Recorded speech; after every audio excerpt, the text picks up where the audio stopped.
मग बाबासाहेबांचं नाव आहे जो संविधानाला कारणीभूत आहे त्याला तुम्ही संपवायला निघालाय. पालकमंत्र्यांची फार मोठी चूक आहे मॅडम, माफी मागणार नाही, पण पालकमंत्र्यांची त्यांची ही चूक पत्रात घ्यावी. नाही आता राहू दे, जसं आहे तसंच राहू दे.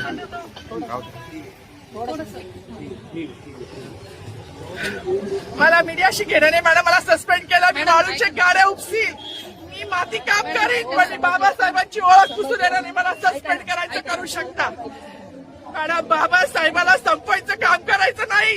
26 जानेवारी 15 ऑगस्ट मध्ये मी नाही मानत, पण लोकशाही मॅडम तुम्ही सुद्धा संविधानामुळे आहात. पालकमंत्री सुद्धा पालकमंत्री संविधानामुळे आहे. कोणताही जाती भेद नाही, सगळी समानता त्यांनी दिली आहे.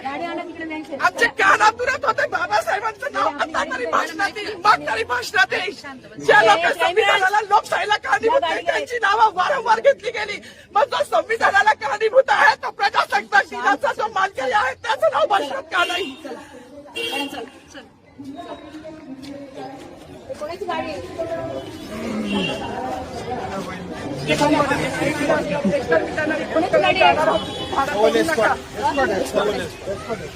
अरे माझी गाडी असेल ना रे, गाडी काढ रे.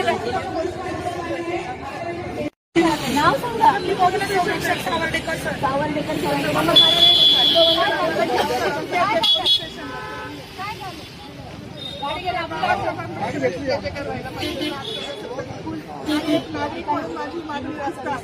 सांगितलं पाहिजे ना, सांगायला पाहिजे. माईक मागत होते, ऐका ना, ते माईक मागत होते पण त्यांना दिलं.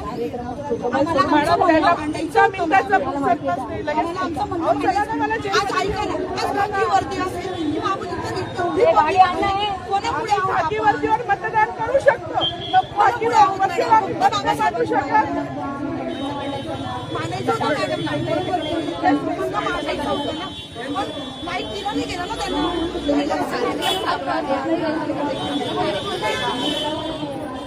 चला ना मॅडम, ती स्वतः येते मॅडम.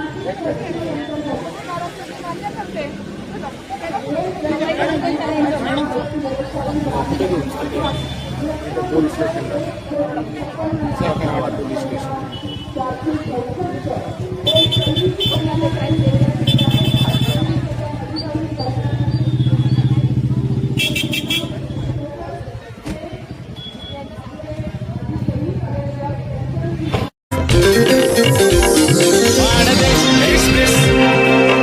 पाहत रहा मानदेश एक्सप्रेस.